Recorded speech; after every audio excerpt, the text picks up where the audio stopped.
Hey there, I hope you're doing well. Now, I'm sure you're used to being in the shop, soldering things, drilling tiny holes, and asking me where the orange folders are, but today we're going to do something a little bit different. We're going to be learning about electronic components by looking for familiar and unfamiliar components in our electronics. Our goal for today is to learn more about these components and their purpose in the circuit. So to begin, our very first step is to look for some electronics. So I was looking around my house for an electronic gizmo that I could take apart, one that I wouldn't miss if I accidentally broke it, one that is fairly inexpensive, and one that's safe to take apart. And I think I found one, and that's actually one of the reasons why I'm speaking at such a low volume. There's a light box behind me, and I just don't want to spook it as I go ahead and grab it. So here we see a light box in its natural habitat.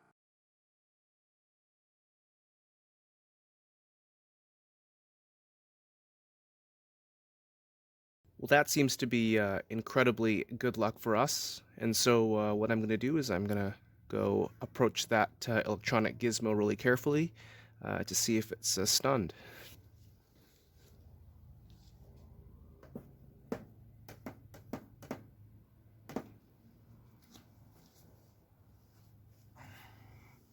Alright, so I definitely think it's stunned. I think it's good for me to take this light box in, and we're going to open it up and see the electronics inside. This particular light box does actually work. So I've got my switch over here, and as you can see, as it turns on, it lights up and you have a whole bunch of little fun letters that you can put on. Now, before you even begin opening this up, it's really important to isolate the power, which means either unplug it, or in this case, remove the batteries. So I'm just going to go ahead and do that.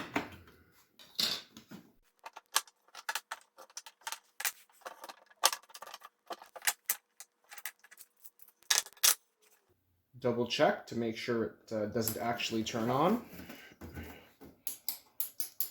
All right. And let's open up this case. Before I do so, I'm going to go and put some eye protection on.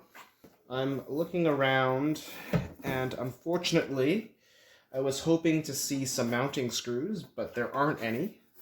But as I'm looking through here, you may not be able to see it because the light is reflecting.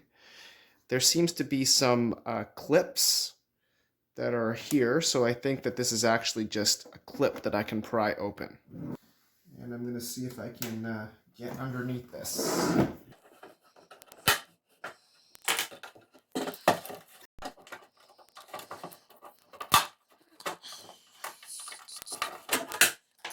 Alright, let's take a look at what we've got in here. Alrighty, now I want to draw your attention over to this component over here. So first of all, what does it do?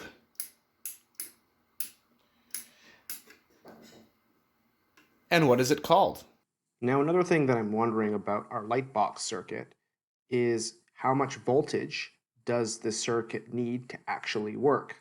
To find that out, we're going to need the batteries that I pulled out of the circuit, which is 6, and we're going to need our multimeter, which is our old friend. Now, you may remember our multimeter from when you were conducting continuity tests with your 4x4 LED grid. But the multimeter has actually several functions, and one of them is to measure voltage. And so that's this one over here. So I'm going to flip it to measure voltage. So remember, the colored leads actually mean something. The red lead refers to the positive, and the black lead refers to the negative. So to test it, I'm going to put my multimeter, or one lead, onto one end and another lead to another, and that reads 1.6 volts. So I'm going to go ahead and record that on my findings, battery 1, 1.6 volts, and put that aside over there. And then I'm going to take a gold battery and do the same thing. And what's the voltage of this gold battery? Now, one of the neat things about battery packs, which you have been using to test your LED circuits, is that they actually arrange batteries in series. So essentially, they take the two batteries and they put them together like this. That's series. Let's put these two batteries into the battery pack and measure the voltage along these two terminals. And so let's go put the gold battery and the silver battery into the battery pack in series and see what happens to the total voltage when we put them together. A few minutes later. So bringing out the trusty multimeter again. I'm going to put the corresponding multimeter leads onto the corresponding battery pack terminals. And so, if battery 1, which is the silver battery, creates 1.6 volts, you know what the gold battery voltage is. And then we put the two batteries in series. So look at the reading over there. And what's the total voltage of two batteries in series? And what can we conclude about what happens to the total voltage when we put batteries in series? All right, and now to add a twist to things, we have green battery, and green battery has also the voltage of 1.6. So we have these two batteries at 1.6, and then this one is a different voltage. If we were to put them into this battery pack here, what's the total voltage that we would expect amongst these three batteries from this point and this point? Now, just as an experiment, I'm going to close the lid or cover back on. And I'm going to try to turn the circuit on. And strangely, it still works. So what's the minimum voltage that we need to power the circuit? And I want you to pay attention to these little white squares in our circuit. I'm going to turn the circuit on.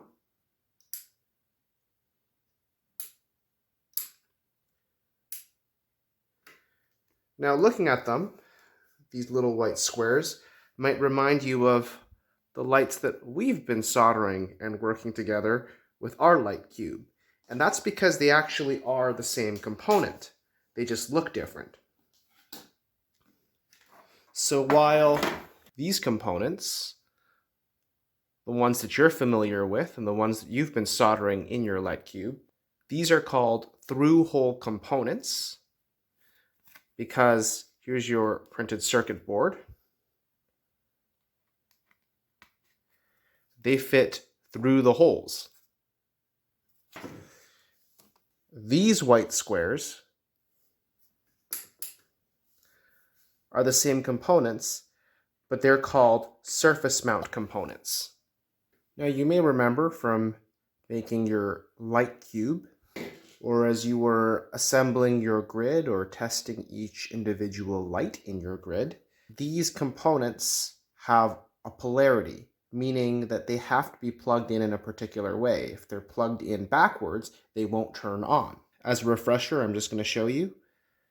The black wire goes to the negative, and the red wire goes to the positive, and we've got light. But if we switch it,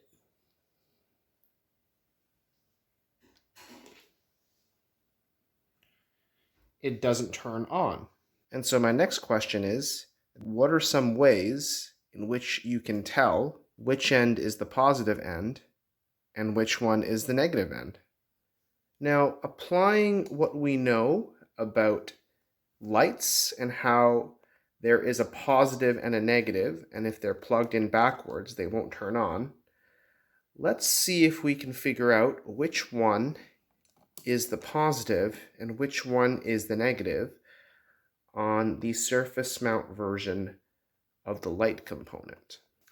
So I've focused on one particular light, and we're going to test to see which one is the positive and which one is the negative.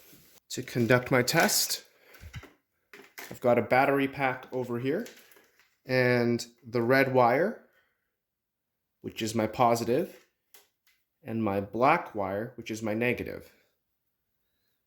So I'm going to apply the black end to A and the red end to B.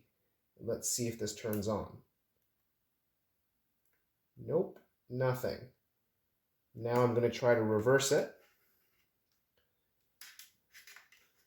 So I'm going to apply the red end to A and the black end to B.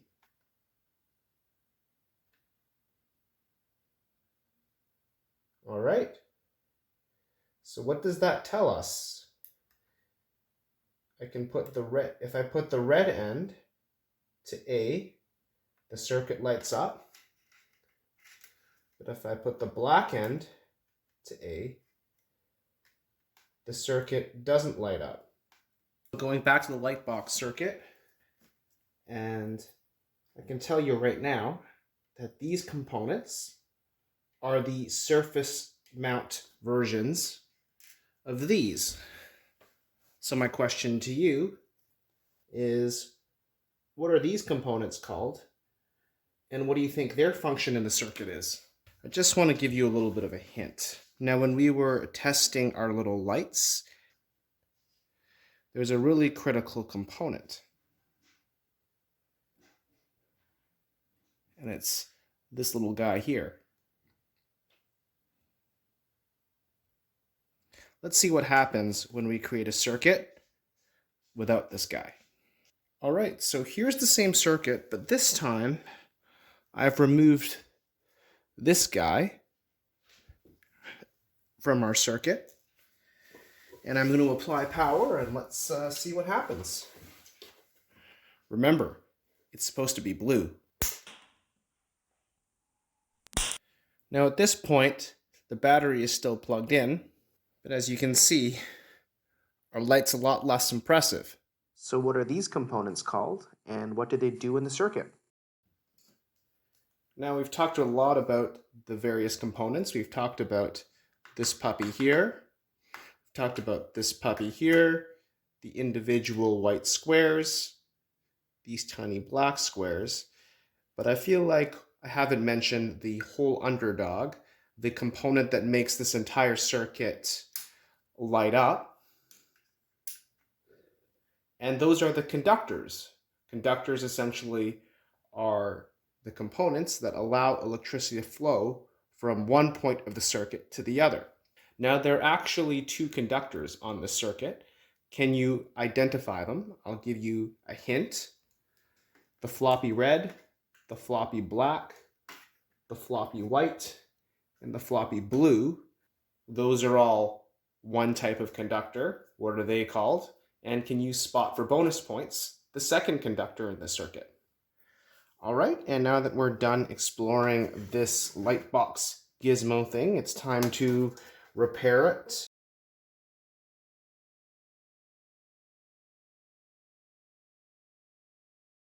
Finally put the batteries back into this puppy.